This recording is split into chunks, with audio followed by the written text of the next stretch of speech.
February is National Self-Check Month. It's a great reminder to take charge of our health, but there are times that we skip over our mental health. Yeah, that's so true. So joining us this morning to talk a little bit more about the importance of doing mental health checkups is our wellness expert, Dr. Heather Hans. Dr. Hans, always good to see you. Happy Great Monday. to see you. Happy Monday. What exactly is involved in a mental health self-check? Yeah, so if you think about it, most of us are pretty aware of our physical health. So we go to the dentist every 6 months. Some people count their steps on their watch, take their vitamin supplements, but very few people still are not used to tracking their mind and the state of their emotions, which can be a problem because if we ignore our emotions, they can snowball and actually turn into a mental illness.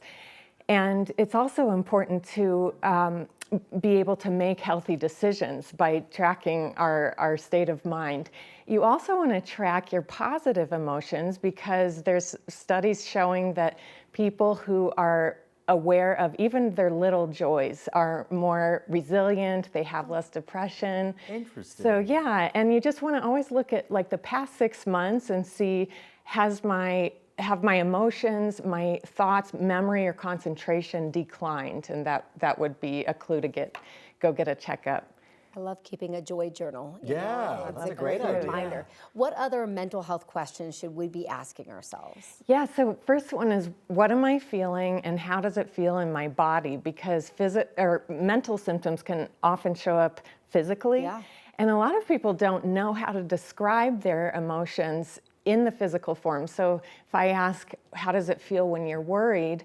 Does that mean your heart is pounding, your jaws are clenched, or your palms sweating? People experience it different ways, and so you want to be aware of that, and also know, have you been getting headaches, body pain, stomach aches, skin rashes? These can all be psychological, and but the more specific you are in explaining and describing the symptoms, research has found that also is a depression buffer, rather than just saying I feel bad or I feel upset. Yeah.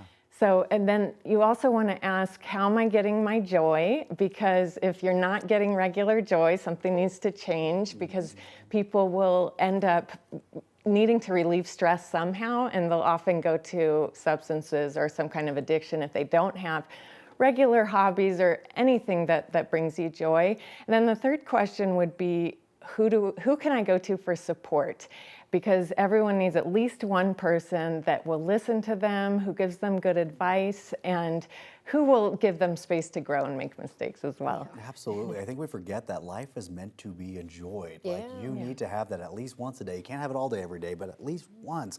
What are the next steps if you do find some concerns during these checkups? Yeah, I also recommend people do the screenings online. Anyone can look them up and do them for free. They have for depression, anxiety, bipolar, eating disorders, postpartum depression, addiction, all types of common mental illnesses. And then if you find something, your primary care doctor is a good place to start. They can also administer these screenings during regular checkups. And then mental health professionals and psychologists can do further screenings to figure out what help you need.